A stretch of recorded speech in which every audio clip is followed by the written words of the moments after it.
Shalom Elohim. Bapak Yahweh memberkati saudara kalian. Pada pagi ini saya masih belum bisa berdiri lama saudara, jadi saya tetap duduk. Dan materi ini yang akan saya sampaikan adalah materi tahun 2008 yang belum masuk ke YouTube. Jadi 17 tahun yang lalu. Saya minta tolong, mungkin ada yang bisa bantu saya membaca kitab suci, mic-nya, karena cukup banyak ayat yang akan saya bacakan. Ada yang bisa baca, bantu? Ya. Sebelumnya saya perkenalkan terlebih dahulu, yaitu Wima Alfa Zalianti Saragih dari Candi Mulyo. Di mana duduknya? Di mana? Ya, kasih salam. Saudara kasih salam, kiri kanannya tolong dikasih salam. Haleluya. Ya, ini putri dari Pak Saragih. Baik, Bapak Ibu, kita mulai membaca ayat firman Tuhan di dalam kitab Beresit pasal 3 ayat 23 sampai 24. Beresit pasal 3 ayat 23 sampai 24. Oleh sebab itu, Yahweh Elohim memerintahkannya keluar dari Taman Eden supaya mengolah tanah yang darinya dia diambil. Dan dia mengusir manusia itu keluar. Dan dia menempatkan kerub-kerub di sebelah timur Taman Eden dengan pedang yang menyala-nyala dan menyambar-nyambar untuk menjaga jalan ke pohon kehidupan itu. Iya, saya tidak akan menceritakan tentang jatuhnya Adam dan Hawa, tetapi yang saya ingin soroti adalah dia lari kemana saudara? Ayo, tadi ayatnya bunyinya gimana? Kemana? Sebelah timur. Diingat ya, sebelah timur. Kemudian Beresit 4 ayat 15 sampai 16.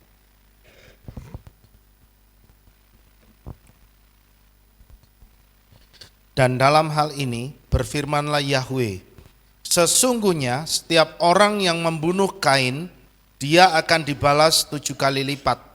Dan Yahweh memberi tanda kepada Kain, supaya tidak seorang pun yang menjumpainya akan membunuhnya. Dan Kain pergi dari hadapan Yahweh dan menetap di tanah Nod di sebelah timur Eden. Nah, kemana saudara? Ke timur lagi. Tadi sudah melarikan Adam dan Hawa, sudah melarikan diri ke timur. Sekarang putranya juga begitu, saudara, larinya ke timur.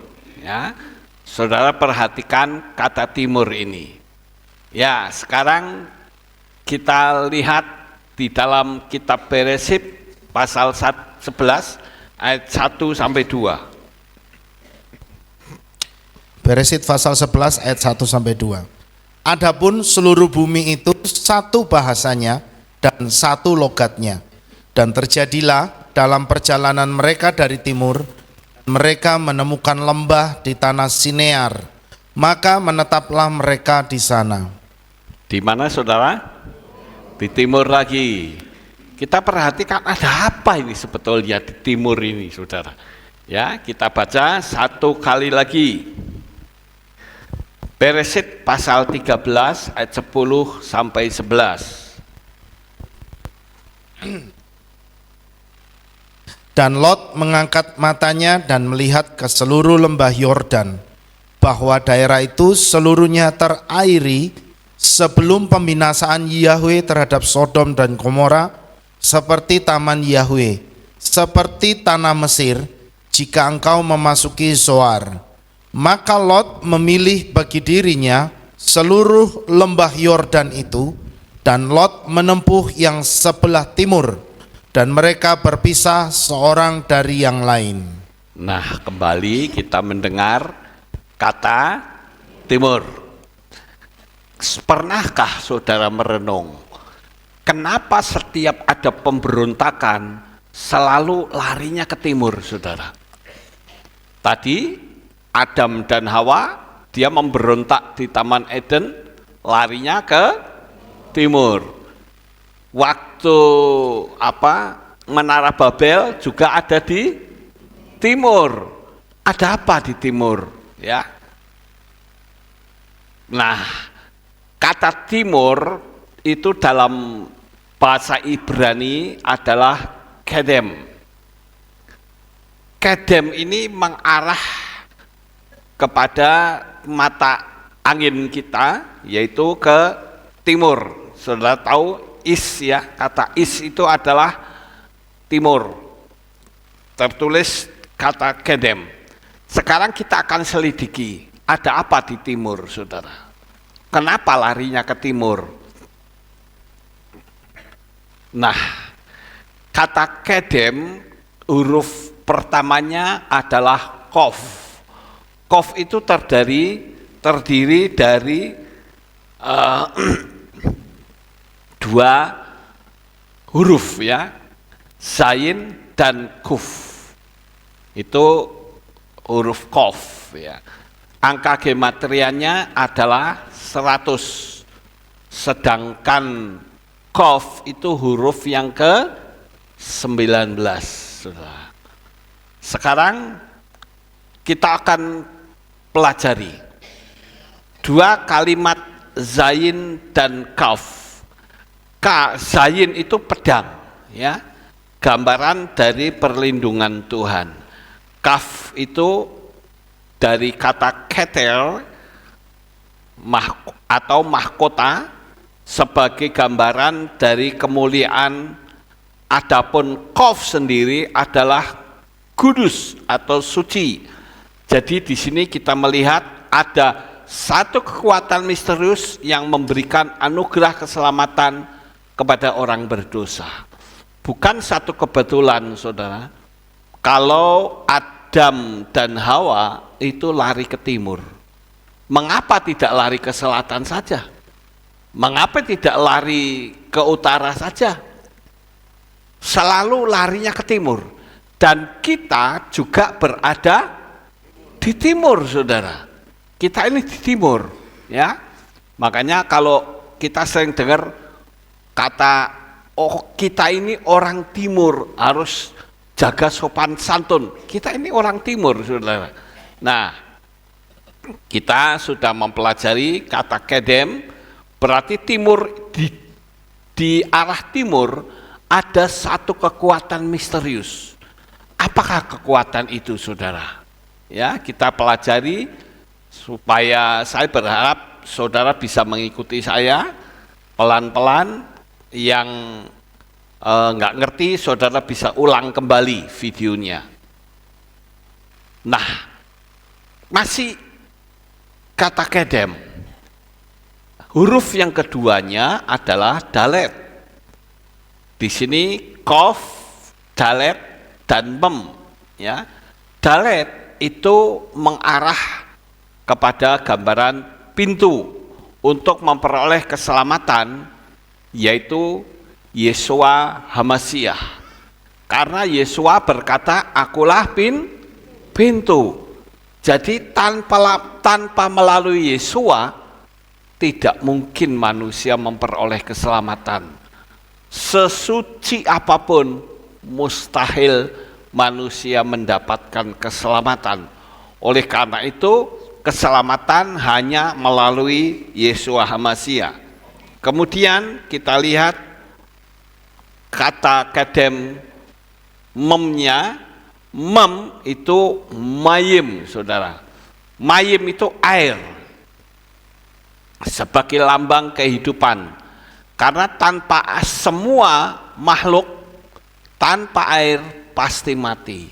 Apakah itu tumbuh-tumbuhan, apakah itu manusia, tanpa air pasti mati.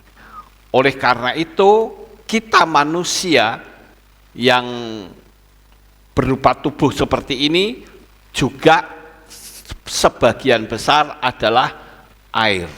Ya, jadi di sini kita melihat ada satu hal yang sangat penting yang kita ketahui. Kenapa Adam dan Hawa larinya ke timur? Kenapa tadi kita melihat ya waktu Kain membunuh Habil, dia lari ke timur, saudara. Ada apa di timur ini? Kemudian Menara Babel juga di sebelah timur. Abraham dan Lot juga berbicara tentang timur. Lalu kekuatan apakah di timur ini, saudara? Ternyata setelah saya pelajari, rupa-rupanya di sebelah timur itu ada pengharapan. Di sebelah timur ada anugerah. Di sebelah timur ada keselamatan. Dan di sebelah timur pula kita melihat setiap kejahatan, jadi ada dua kekuatan yang sangat besar yang berada di sebelah timur. Jadi kita mesti hati-hati karena kita berada di timur, saudara. Sekarang ini yang sedang terjadi buat umat-umat Kristen saat ini. Coba kita baca Yeremia 2 ayat 8 sampai 11. Yeremia 2 ayat 8 sampai 11. Para imam tidak berkata, di manakah Yahweh? Bahkan mereka yang memegang Torah tidak mengenal aku. Dan para gembala telah memberontak terhadap aku.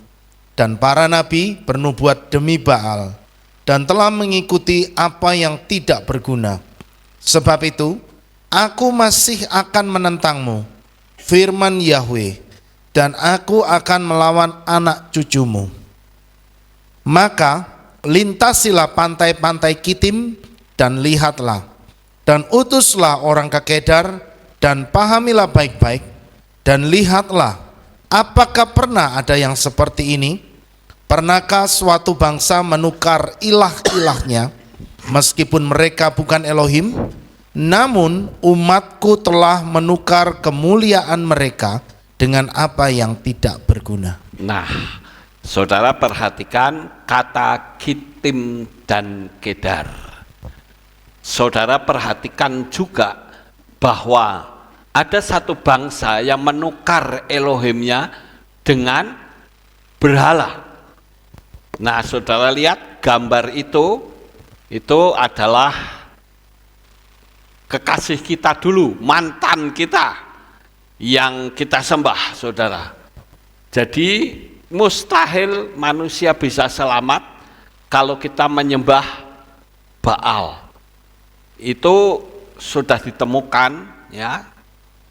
Sebetulnya ada banyak sekali fotonya. Saya menemukan ada beberapa hal, tapi kalau saya keluarkan semua pasti ada yang tersinggung.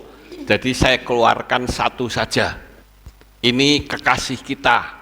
Jadi tangannya itu di kanan semua, saudara.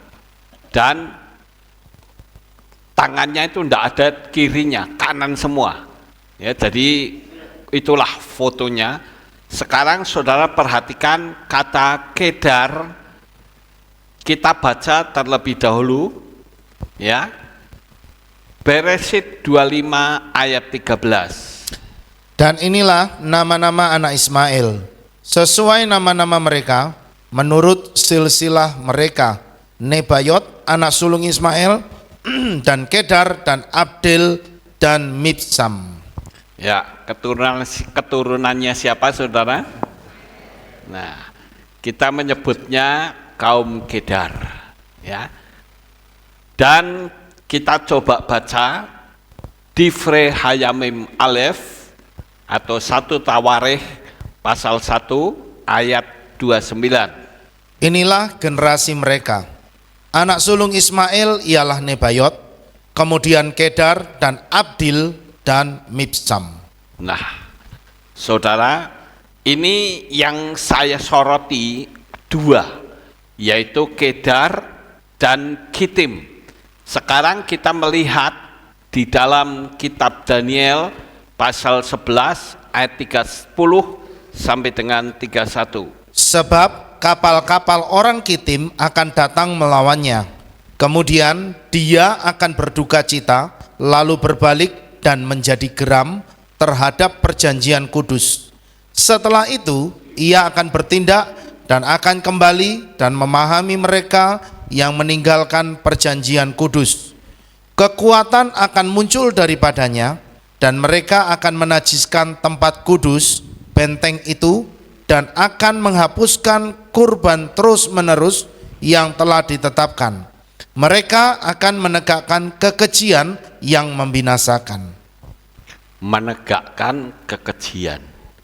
Bukan cuman itu, dua keturunan ini, Kedar dan Kitim, itu sangat berbahaya, saudara.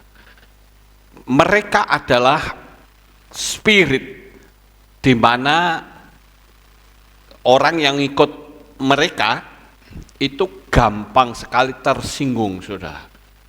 Jangan heran jikalau mereka diusik, mereka akan tersinggung, mereka akan ngamuk, dan mereka akan melakukan demo berjilid-jilid. Bukan cuman itu, mungkin orang yang menghinanya sedikit saja akan berurusan dengan polisi. Dan anehnya, polisinya itu hanya menangkap mereka, saudara. Ini aneh sekali ya. Ada apa sebetulnya? Karena dari sononya, spiritnya sudah seperti itu. Kita sebagai manusia harus hati-hati. Makanya saya katakan kepada saudara sekalian, ya, sebelum kita percaya kepada Bapa Yahweh, itulah kekasih kita, saudara, yang sedang berada diberdirikan. Itu kekasih kita dulu, di mana kita menyembahnya, kita panggil sebagai Bapa, kita memuliakannya tiap malam, tiap pagi. Makanya saya bilang kita harus menghindari nama dari kekasih kita yang lama. Ya. Nah, sekarang saudara perhatikan spiritnya. Nah, coba saudara baca di dalam kitab Beresit atau Kejadian pasal 21 ayat 9. Dan Sarah melihat Hagar, orang Mesir yang telah melahirkan bagi Abraham, sedang mengolok-olok. Nah, sekarang perhatikan, ini ada salah penterjemahan di kitab LAI. Coba baca kitab LAI. Kejadian atau Beresit 21 ayat 9. Pada waktu itu Sarah melihat bahwa anak yang dilahirkan Hagar, perempuan Mesir itu bagi Abraham, sedang main dengan Ishak anaknya sendiri. Sedang apa, saudara? Main. Tapi kalau kita melihat di dalam teks terjemahan ILT sudah diperbaiki. Tadi saya membaca di ILT sudah sama dengan teks berbahasa Ibrani, yaitu kata diambil dari kata mocking. Mocking itu mengolok-olok, ya. Mocking itu menghina. Mocking itu pelecehan, saudara. Ya, coba kita lihat di dalam bahasa Ibrani, di sana dikatakan kata mocking itu mesahek. Mesahek itu adalah penghinaan, saudara. Jangan heran kalau kita melihat orang-orang percaya, kalau dia meninggalkan imannya, pasti mereka akan menghina kita, melecehkan kita. Tapi biarkan saja, kita tidak perlu membalas, kita tidak perlu marah, karena pelecehan itu ditujukan kepada Tuhan. Oleh karena itu, saya berharap kepada saudara sekalian, kalau dihina, dilecehkan, jawabannya emang gue pikirin. Ya saudara, jadi sudah dari sononya seperti itu. Coba sekarang kita baca Lukas pasal 6 ayat 40. Lukas 6 ayat 40. Seorang murid tidaklah lebih besar daripada gurunya, tetapi setiap orang yang telah disempurnakan akan menjadi seperti gurunya. Nah, saudara perhatikan itu. Di sana dikatakan bahwa seorang murid tidak lebih dari gurunya. Kalau guru kita itu diolok-olok, guru kita itu dihina, guru kita itu dilecehkan, dan bahkan saya menyebutnya orang yang paling sempurna di atas muka bumi adalah Yeshua HaMashiach, tetapi dia juga disiksa bahkan sampai mati di kayu salib. Oleh sebab itu saudara, kita bersyukur kepada Bapa Yahweh karena dia sudah memberitahukan namanya kepada kita. Ya, firman Tuhan mengajarkan agar supaya kita sebagai orang-orang percaya itu adalah orang yang sudah diselamatkan. Kita mengikut Tuhan yang benar, yaitu Tuhannya bangsa Israel, yaitu pencipta langit dan bumi. Dialah Bapa Yahweh. Nah sekarang saudara perhatikan kitim. Apa itu kitim? Saya coba lihat di ensiklopedia, bahkan di Dick Bible, itu mengatakan Kitim adalah pulau di sebelah barat Palestina, saudara.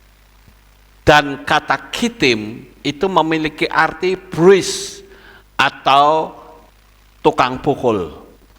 Spirit ini masih ada, yaitu dengan memukul, saudara. Memukul apa, saudara? Macam-macam. Ada yang memukul keuangan saudara, ada yang memukul kekecewaan saudara, ada yang memukul studi saudara, karier saudara. Kita tentu tahu bahwa spirit Kitim itu masih bergerak saat ini, supaya orang-orang yang memanggil nama Bapa Yahweh menjadi tidak lagi memanggil. Seperti kita ketahui bahwa melalui pengajaran yang salah, kita melihat ada yang memanggil nama Yahweh dengan Hashem. Hashem itu sebetulnya panggilan Hashem itu kurang ajar, saudara. Ya, contoh misalnya menantu saya memanggil saya itu Bapak itu, gitu. Kira-kira kurang ajar enggak, saudara? Kurang ajar, ya. Oleh karena itu, panggillah dengan nama yang benar. Karena di dalam kitab 1 Tawarikh atau Divrei Hayamim Aleph pasal 16 ayat 8 itu menceritakan kita Hodu la Yahweh kerubismu, bersyukurlah kepada Yahweh, panggillah namanya. Mazmur 105 ayat 1 dan Yesaya 12 ayat 4 sama, saudara, disuruh memanggil. Kok sekarang memanggilnya dengan panggilan Hashem? Lah untuk apa, saudara? Ada lagi yang manggilnya Adonai, padahal kitab suci kita menyuruh memanggil. Ada yang berkata begini, saudara, setelah saya pelajari, saya merasa betul-betul tidak layak untuk memanggil nama Bapa, jadi saya panggil Hashem. Itu sebetulnya indikatornya bukan firman, ya, tetapi indikatornya adalah hati. Sehingga ketika hatinya berkata, aku merasakan memanggil nama Bapa itu kok rasanya seperti kurang ajar. Sekarang saya mau tanya, kalau begitu, andai kata indikatornya adalah perasaan, bagaimana ketika orang hutang pinjol atau hutang yang banyak, lalu perasaannya berkata, ya lebih baik mati bunuh diri saja. Apakah itu diterima? Apakah itu diikuti? Karena perasaannya mengatakan lebih baik mati bunuh diri saja. Sedangkan firman mengajarkan kepada kita untuk kita tidak boleh mati bunuh diri. Mati bunuh diri itu sebagai pembunuh, saudara. Jadi yang harus kita ikuti adalah firman. Sekalipun hati kita merasa tidak layak, karena firman nyuruhnya memanggil, kok kita sekarang nggak panggil?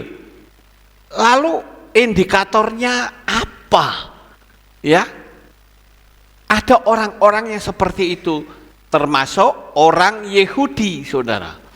Kalau kita berkata, aku mau ikuti orang Yahudi, kan ada, saudara, orang yang ngomong, aku nggak panggil nama, aku mau panggil Hashem atau Adonai saja. Sedangkan orang Yahudi saja nggak berani. Siapa kita? Oh iya ya, bener juga ya. Ayo kita panggil Hashem, yuk kita panggil Adonai. Itu sudah tidak sesuai dengan firman, ya. Apakah kita akan mengikuti itu? Lalu kita berdalih, Tuhan itu kan tahu hati kita, Tuhan itu kan tahu pikiran kita. Sekalipun mulut kita panggil nama sesembahan asing, yang penting pikiran hati kita tertuju kepada nama Yahweh. Sekarang saya mau tanya, bisakah Yahweh dipanggil genderuwo, saudara? Enggak mungkin bisa. Sekalipun saudara berdalih, ya yang penting kan pikiran kita tertuju kepadanya, mulut kita tertuju kepadanya, tapi enggak bisa seperti itu, saudara.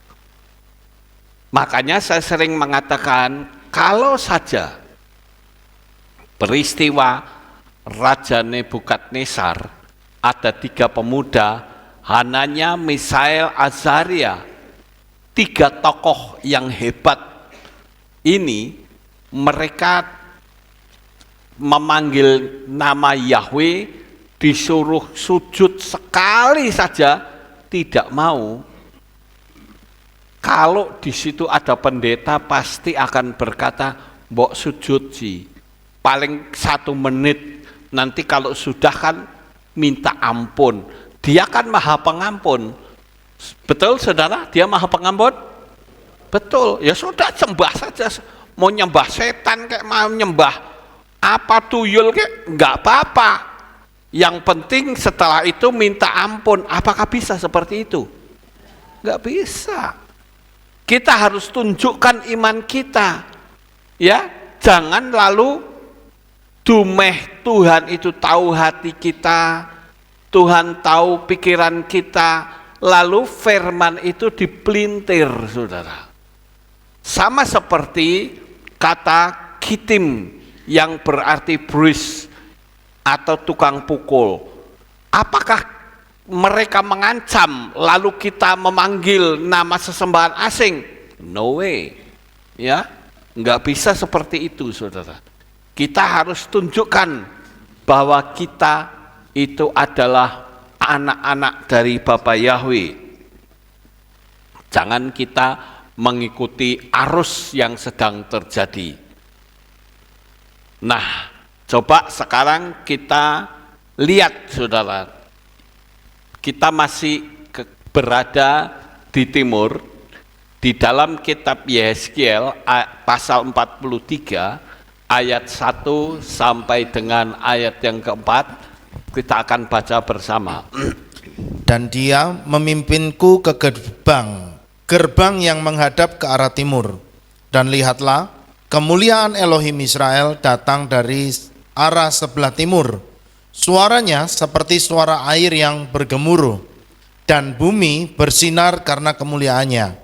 Dan sebagaimana tampilan dari tampilan yang telah aku lihat adalah seperti tampilan yang telah aku lihat ketika aku datang untuk menghancurkan kota itu, dan tampilan-tampilan seperti tampilan yang telah aku lihat di tepi sungai Kebar, maka aku tersungkur pada wajahku.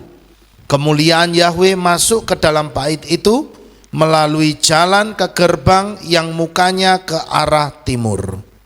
Nah, sekarang kita tahu dari ayat ini, ya, khususnya ayat 1, 2, 3, 4 itu ada anugerah datang dari sebelah timur.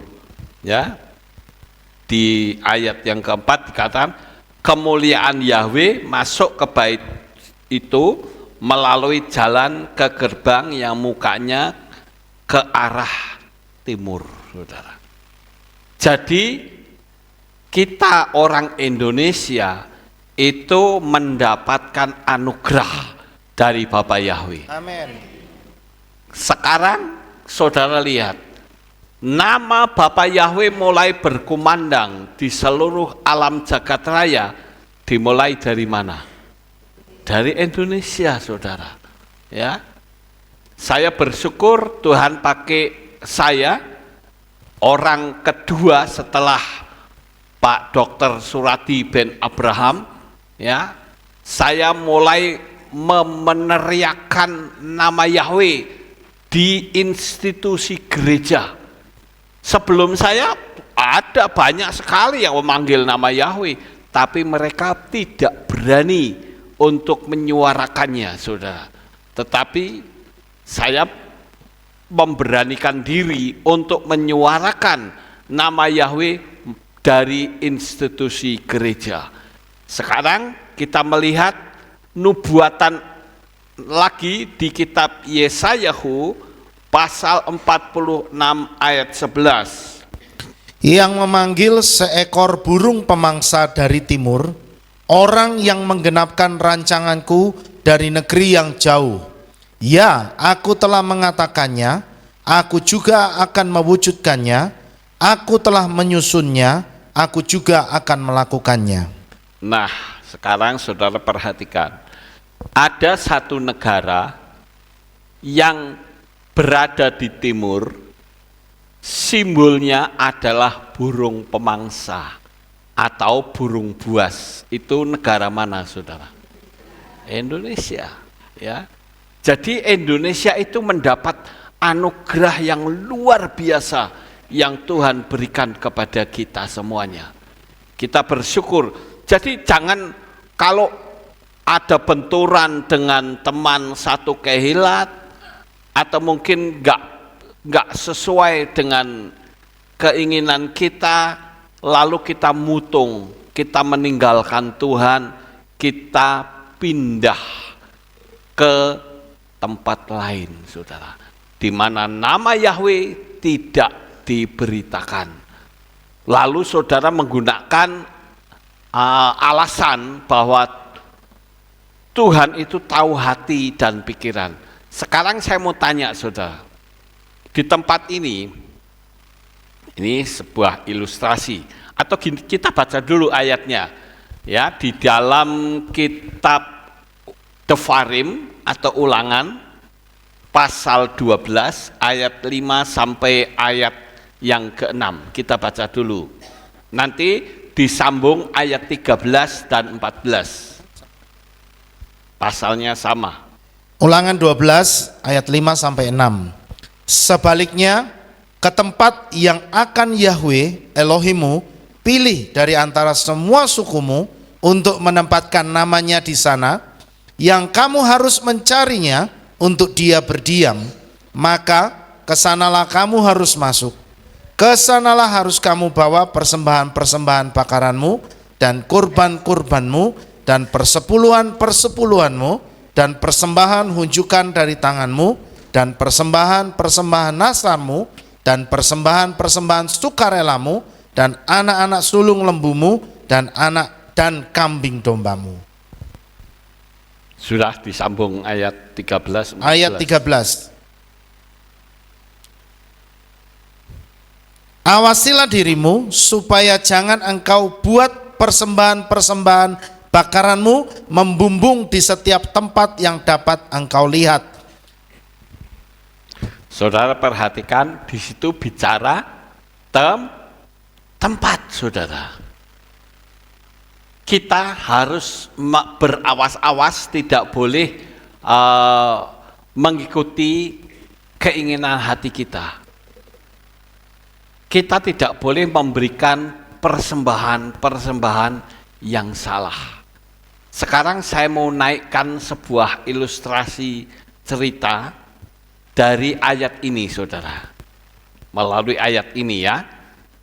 Kalau misalkan di Kehilat ini kan ada ratusan orang, ya, yang datang ke Kehilat ratusan orang.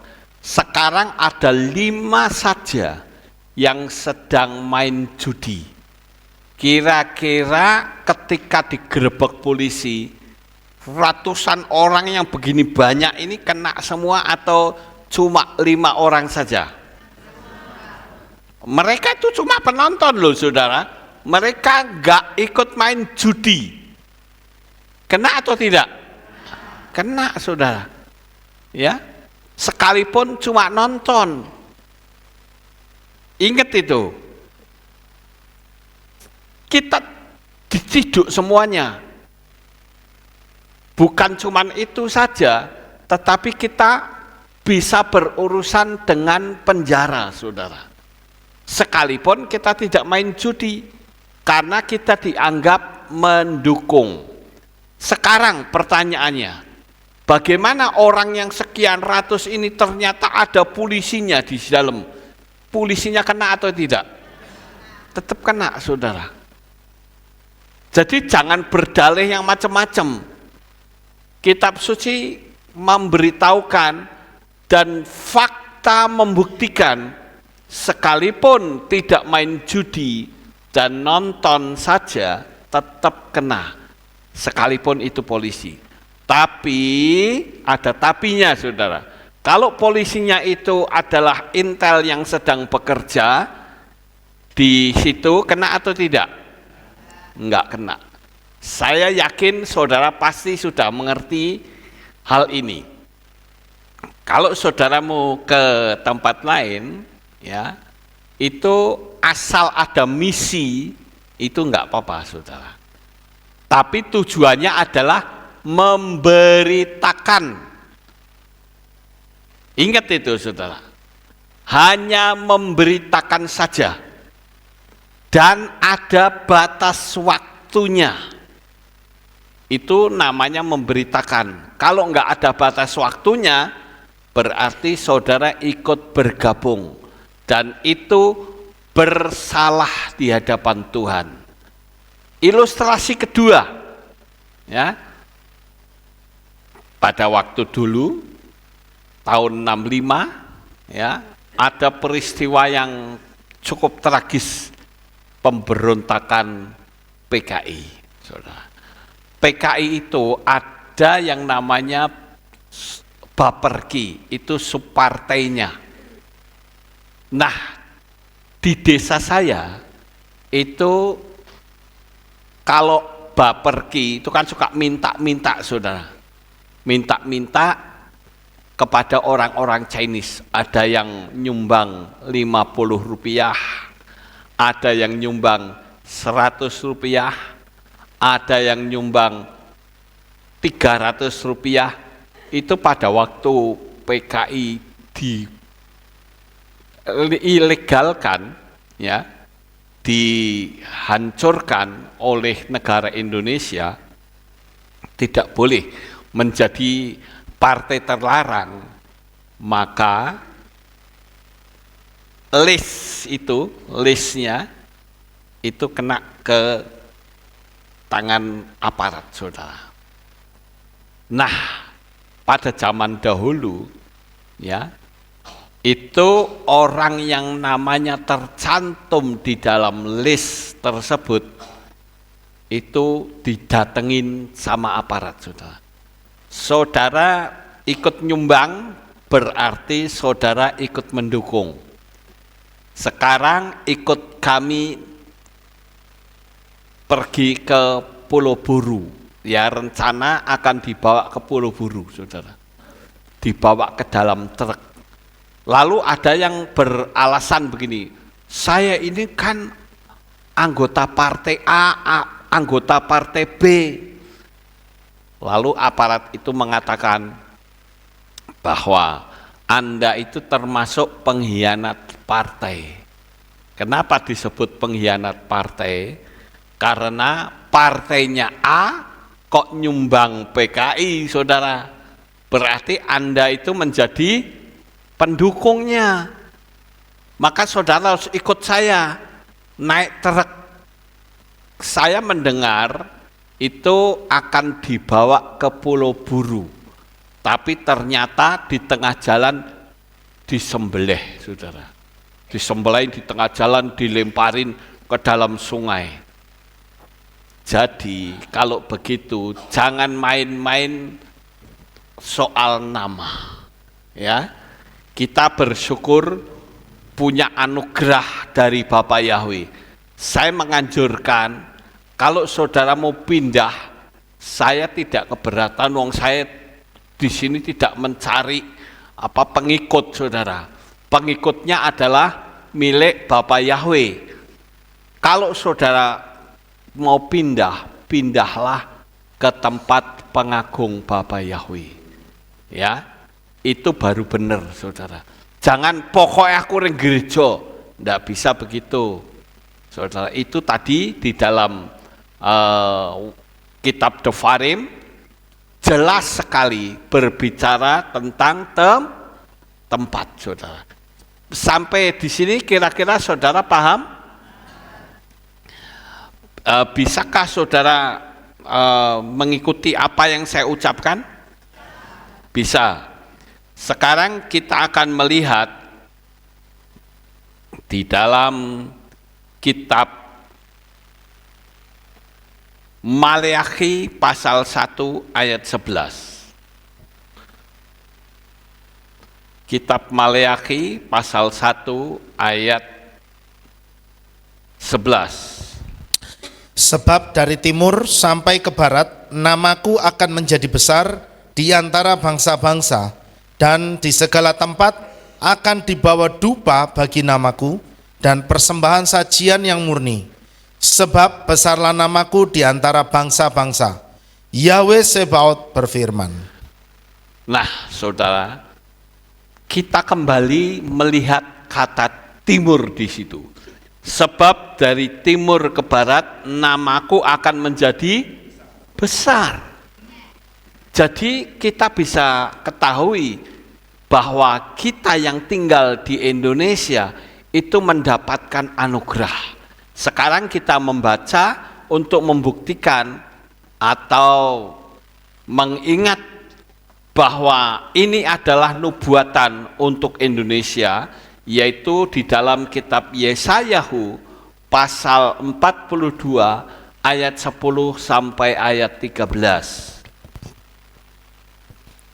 Nyanyikanlah nyanyian baru bagi Yahweh, yang membawa pujiannya dari ujung bumi ke dalam laut dan isinya, ke pesisir-pesisir dan yang mendiaminya. Biarlah padang gurun dan kota-kotanya, tempat orang Kedar berdiam, mengangkat suara. Biarlah penghuni-penghuni bukit cadas bersorak-sorai, dari puncak gunung-gunung biarlah mereka berteriak. Mereka memberikan kemuliaan bagi Yahweh, dan biarlah pulau-pulau mengumandangkan pujiannya. Yahweh keluar sebagai pahlawan, dan dia akan membangkitkan semangatnya seperti seorang pejuang. Dia akan berseru, ya, mengaum atas musuh-musuhnya. Dia akan bertindak perkasa. Nah, saudara perhatikan di dalam kitab Yesayahu ini bahwa itu sedang menubuatkan tentang Indonesia.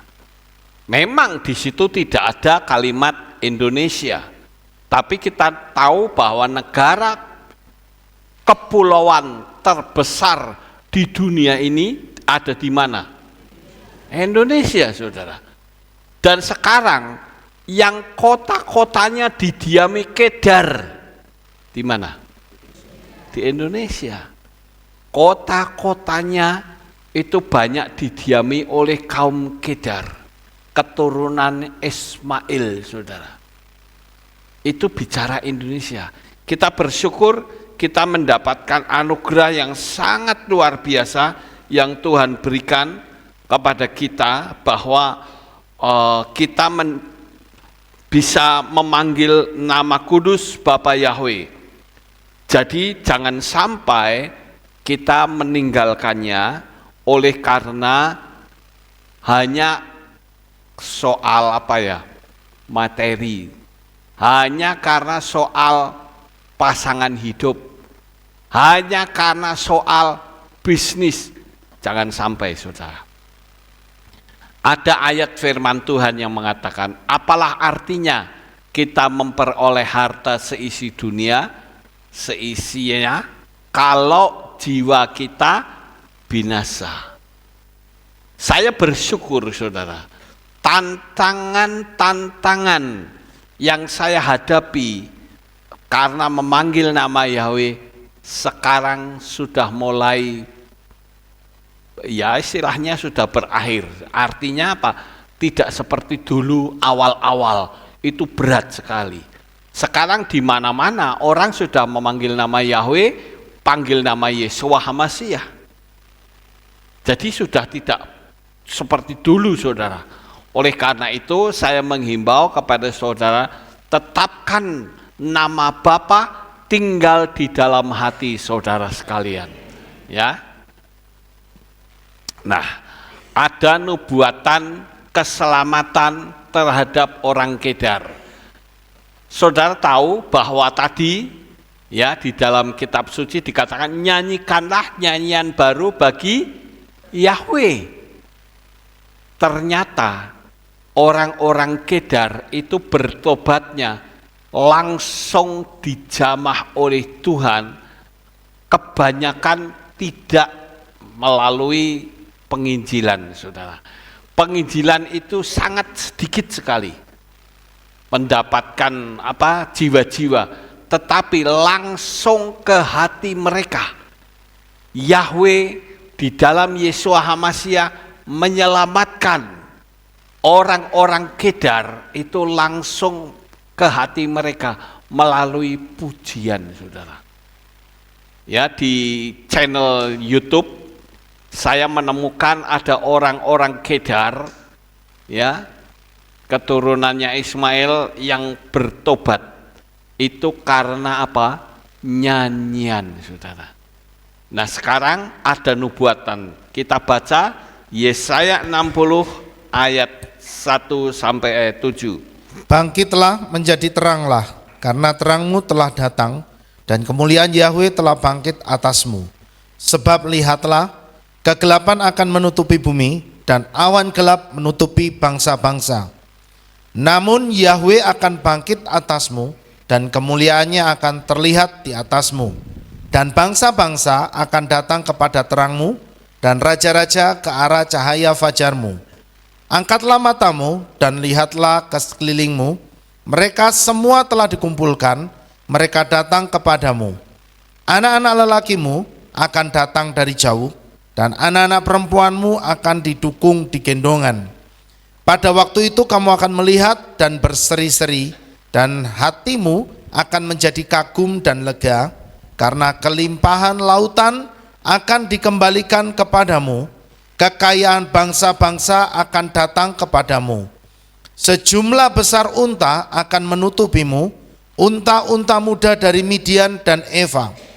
Semuanya itu akan datang dari Sheba. Mereka akan membawa emas dan kemenyan, dan mereka akan memberitakan kemasyuran Yahweh. Semua kambing domba Kedar akan dikumpulkan bagimu, domba-domba jantan Nebayot akan melayanimu. Mereka akan mempersembahkan yang berkenan di mezbahku, dan aku akan memuliakan bait kemuliaanku. Nah, Saudara, di dalam ayat ini diceritakan tentang orang Kedar yang akan dipakai oleh Tuhan untuk kemuliaan apa tadi? Kemuliaan namanya. Kekayaan bangsa-bangsa akan pindah kepadamu. Saya mempercayai bahwa kekayaan bangsa-bangsa akan pindah kepada kita dari kaum Kedar, saudara. Ya, dan bahkan banyak orang-orang Kedar yang nantinya akan lebih mempercayai kepada nama Bapa kita Yahweh ketimbang orang-orang Kristen keturunan, saudara. Cukup mengerikan kalau saya membaca dari ayat-ayat ini bahwa sebetulnya seharusnya orang-orang percaya, kaum-kaum teolog memanggil nama kudus Bapa Yahweh, tapi kenyataannya mereka tidak. Maka tadi kan dikatakan di awal-awal ya, imam-imam tidak bertanya tentang siapa nama Tuhan. Bahkan mereka memanggil kepada Baal. Apakah itu tidak mengerikan, saudara? Kok memanggil kepada Baal? Itu sama persis seperti apa yang tertulis dan keberadaan yang ada seperti sekarang ini. Oleh karena itu, pertahankan iman saudara. Kalau kita melihat orang-orang di Indonesia ini begitu lahir langsung memiliki agama keturunan, saudara. Tetapi dengan bertumbuhnya mereka menjadi besar, menjadi dewasa, mereka tahu sekarang bahwa nama yang kudus, nama yang benar adalah nama Yahweh. Sangat disayangkan sekali kalau sekarang mereka yang sudah katanya bertobat, ya, yang disebut murtad, mereka masih memanggil nama lain, nama asing yang bukan dari Israel, saudara. Kita berdoa supaya mereka bisa mengenal nama Bapa yang sebenarnya, sehingga orang-orang itu keselamatannya mutlak mereka dapatkan, ya. Tidak mereka mengikuti orang-orang yang mengatakan udah nggak apa-apa, dari dulu juga ada mujizat. Kalau bicara tentang mujizat sebagai indikator kebenaran, ahli sihir juga bisa bikin mujizat, saudara. Ya, bagaimana dengan para pemimpin gereja? Tahukah spirit ini? Nah, ini spiritnya hampir sama, saudara. Saya tunjukkan tentang Satanic Bible. Satanic Bible itu buatannya Anton Sander LaVey, dan di dalamnya itu ada seperti ini. Satanism uses many labels. Jadi artinya setan itu bisa dipanggil apa saja. Sekarang banyak pendeta yang mengatakan Yahweh mau dipanggil apa juga dia mau kok. Yang penting hati dan pikiran kita seperti itu. Apakah benar? Buat apa mereka sekolah teologi bertahun-tahun kalau cuma dapatnya Yahweh dipanggil apa saja mau? Ini mengerikan, saudara. Di dalam Satanic Bible itu diceritakan tentang setan yang bersedia dipanggil apa saja. Itu mau diterapkan kepada Bapa Yahweh yang kudus. Enggak bisa seperti itu, ya. Oh, Bapak Yahweh itu dipanggil apa saja dia mau, enggak bisa seperti itu. Dia harus dipanggil dengan nama yang kudus. Ada orang yang mengatakan bahkan hafal dengan doa Bapa kami. Ada di sini yang hafal doa Bapa kami? Ada? Ada. Bunyinya gimana? Bapa kami yang ada di sorga, dikuduskanlah nama. Apakah betul nama Bapa Yahweh dikuduskan? Kalau kita yang memanggilnya itu nama lain, nama asing, nama yang bukan dari Israel, apakah itu bisa disebut nama yang dikuduskan? Enggak bisa, saudara. Nama yang kudus harus dipanggil dengan benar. Jadi, saudara, kita tahu bahwa keberadaan nama Yahweh itu harus diberitakan dan kekal selama-lamanya. Tidak boleh lalu ya orang Yahudi panggilnya Hashem, kita ikutin saja. Kenapa pada waktu orang Yahudi menyalibkan Yesua, kita tidak menyalibkan Yesua? Karena kita tahu bahwa apapun kita ikuti kata firman, bukan orang Yahudi. Oleh karena itu jangan kita kagum kepada orang Yahudi, saudara. Bayangkan, orang pandainya seperti apapun, kalau panggil Yahweh itu dengan panggilan Hashem, itu salah. Sekali lagi, salah, saudara. Orang mau setuju dengan saya atau tidak, saya tidak peduli. Karena ayat firman Tuhan mengajarkan kepada kita bahwa nama itu harus dipanggil, yaitu nama Yahweh. Ya, jadi melalui khotbah pada pagi hari ini tentang kata timur, ya, biasanya orang-orang yang memberontak mesti lari ke timur. Tapi Tuhan sudah mencegat di sana.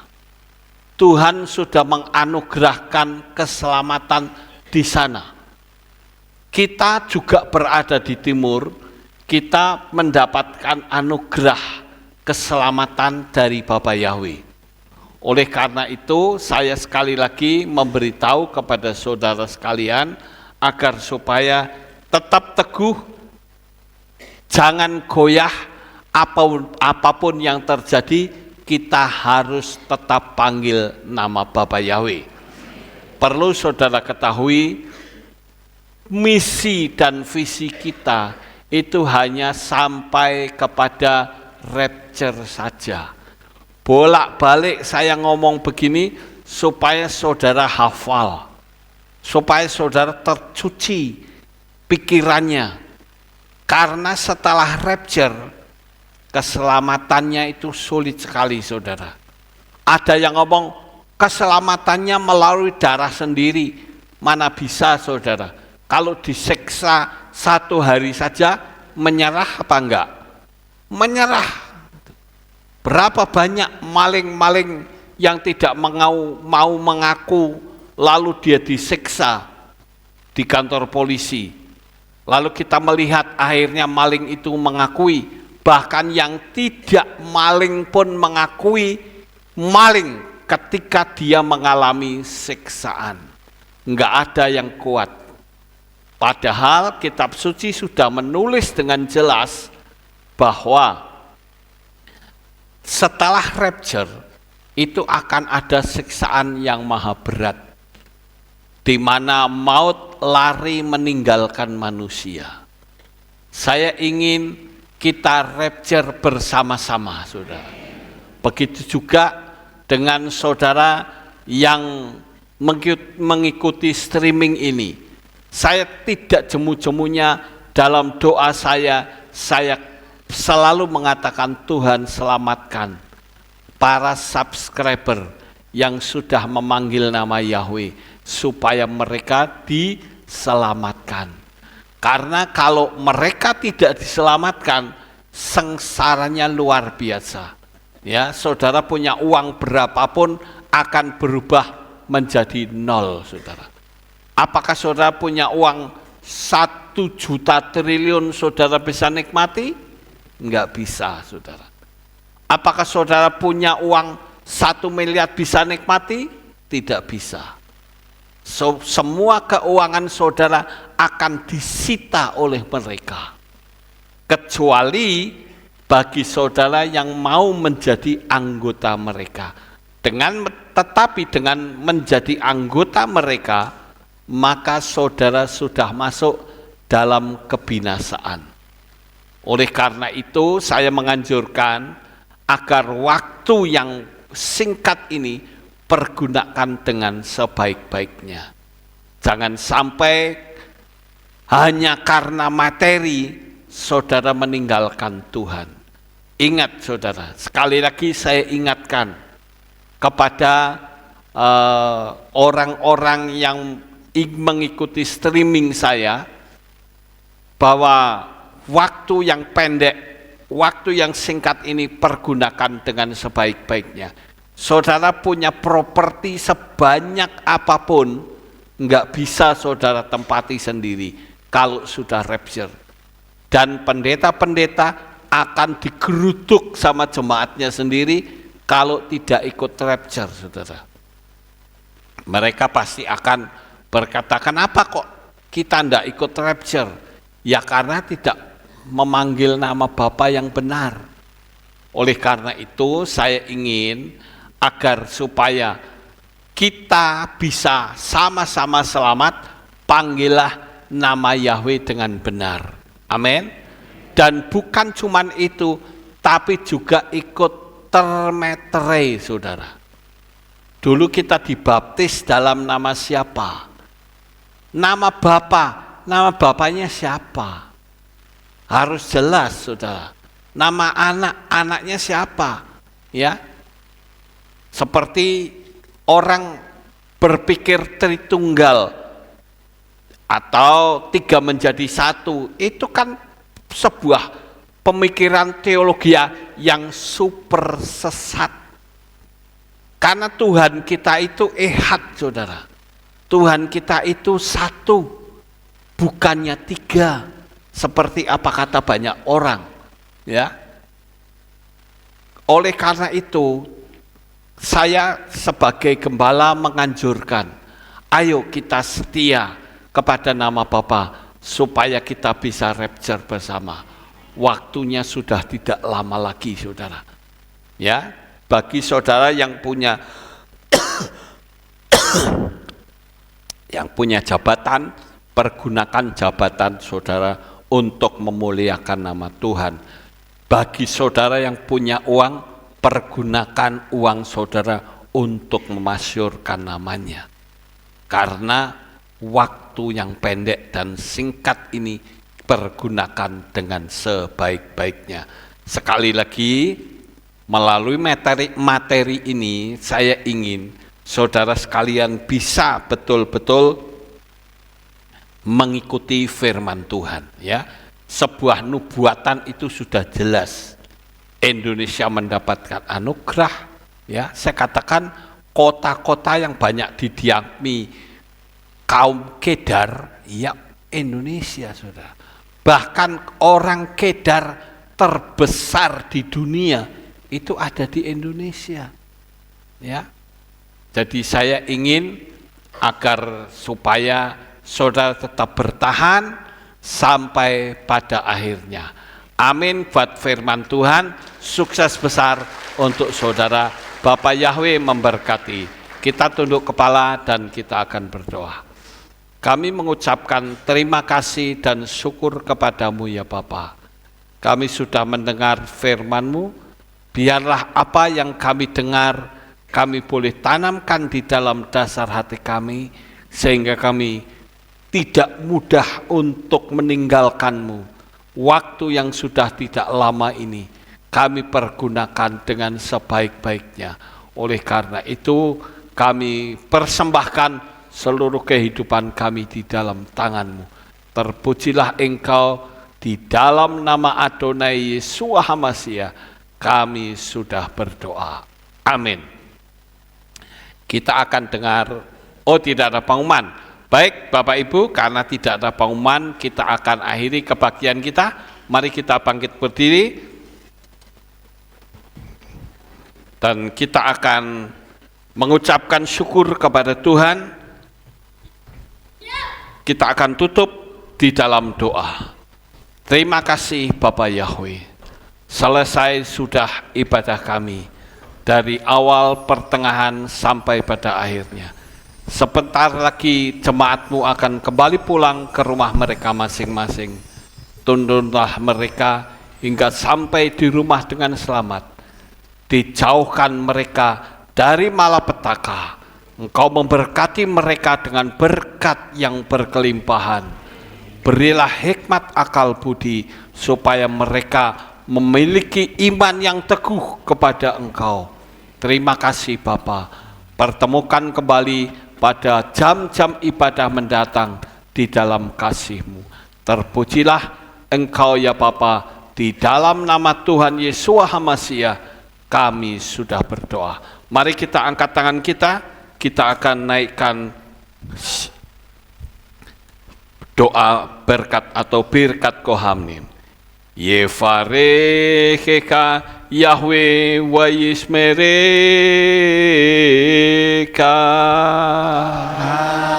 Amen. Ben yehi rotso. Yair Yahweh panau elika wihuneka.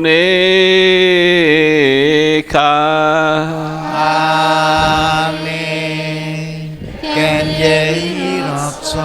Isa Yahweh panau elika V'yashem lecha shalom. Amen. Ken yehi rotso.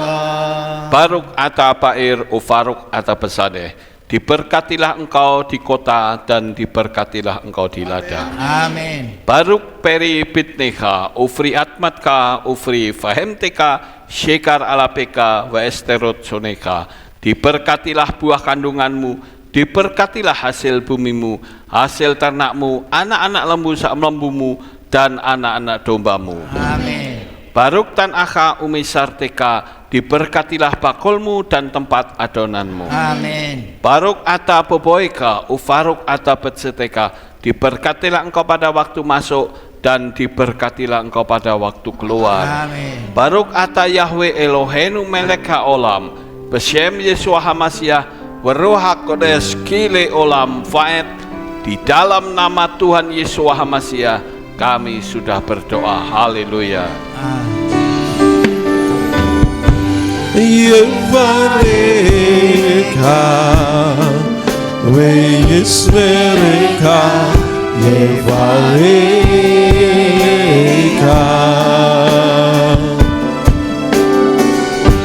Yair Yahweh Panau Elika V'yismereka Yevareka V'yismereka Yevareka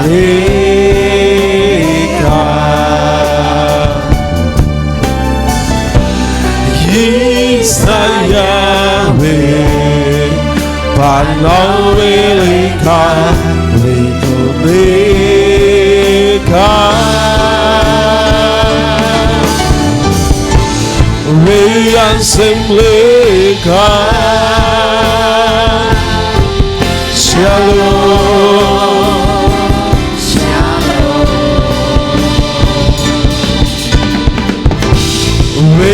V'yasemleka Shalom. Shalom. Yevareka V'yismereka Yevareka. Selamat pulang Bapak Ibu, Bapak Yahweh memberkati.